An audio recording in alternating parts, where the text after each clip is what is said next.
Assalamualaikum warahmatullahi wabarakatuh.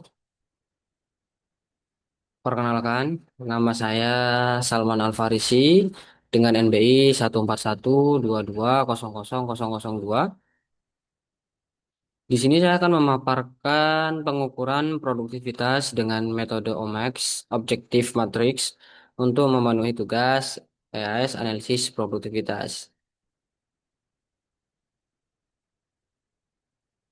Nah, untuk permasalahannya di sini yaitu PT Jaya Abadi Sentosa Makmur merupakan perusahaan manufaktur yang bergerak di bidang produksi komponen logam dan perlengkapan konstruksi untuk berbagai sektor industri. Dalam rangka meningkatkan efisiensi operasional perusahaan menghadapi tantangan berupa penurunan produktivitas pada salah satu lini produksinya yaitu lini produksi fastener assembly.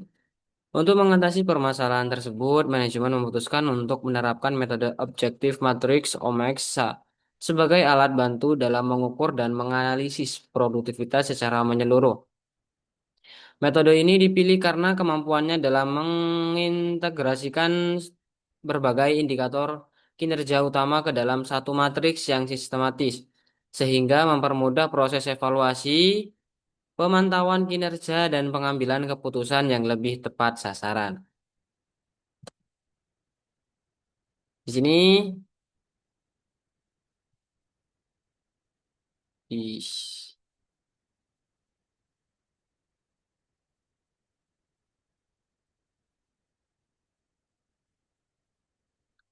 Yaitu di sini ada tabel satu data input dan output periode Januari 2021 sampai April 2022.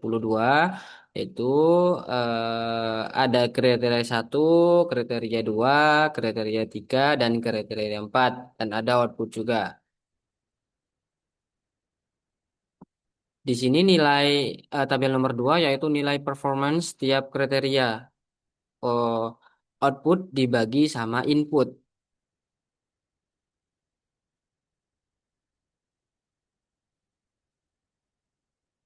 Nah, ini tabel 3 yaitu perhitungan rata-rata dan standar deviasi. Nah, di sini untuk kriteria totalnya 415,63 yaitu kriteria yang kedua.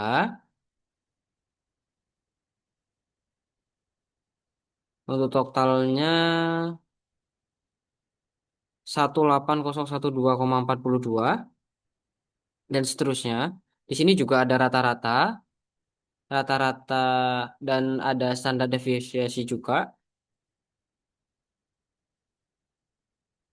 Nah, di sini ada tabel 4 nilai rata-rata dan standar deviasi untuk setiap kriteria. Di sini ada komponen, ada standar deviasi dengan input satu, input 2, input 3, dan input 4. Ada rata-rata, ada degree of accuracy, ada confidence level, batas kontrol atas, BKA, dan batas kontrol bawah, BKB.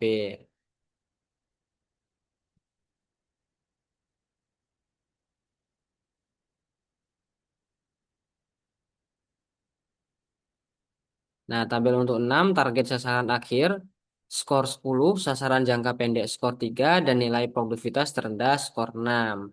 Target sasaran akhir skor 10, batas kontrol atas WKH untuk kriteria 1 49,18, kriteria 2 2091,49, kriteria 3 yaitu 2531,35, dan kriteria 4 3178,30. Sasaran jangka pendek skor 3 komponennya rata-rata, nilai produktivitas terendah skor 0, batas kontrol bawah yaitu BKB. Tabel 7 nilai produktivitas realistis, komponennya batas kontrol atas BKA 49,18, input 2 2091,49, input 3 2531,35, input 4 3178,30. Ada ada batas kontrol bawah juga BKP, dan intervalnya yaitu 0,0 sampai 3, terus interval 3 sampai 10.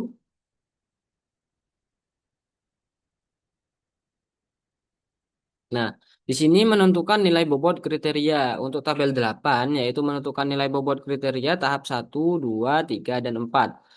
Nah, bisa dilihat dari tabel ya di sini ini untuk kriteria tahap 1,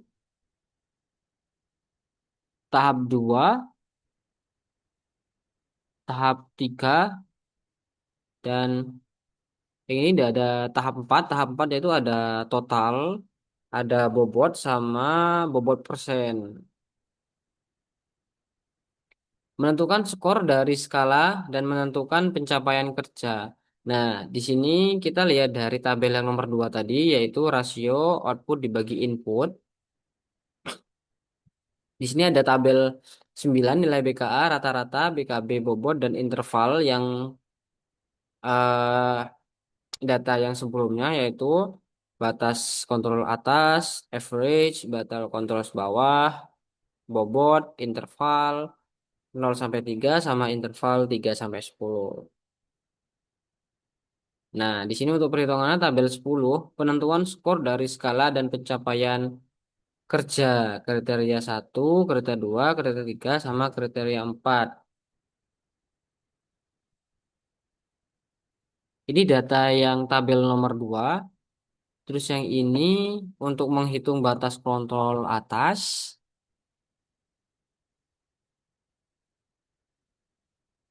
average, sama batas kontrol bawah.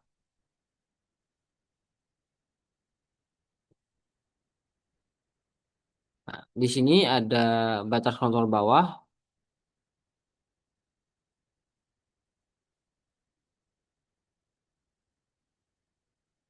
Sini juga ada bobot. Terus ini total value. Jadi ditemukan untuk total value-nya yaitu dari Januari 2021 sampai April 2022, yaitu 9,98, 3,99, 7,72, 6,98, 5,54, 4,98, 4,89, 5,08, 5,44, 6,45, 4,35, 4,63, 5,53, 4,90, 5,25, dan 6,54. Ini untuk grafik pencapaian kerjanya menurun.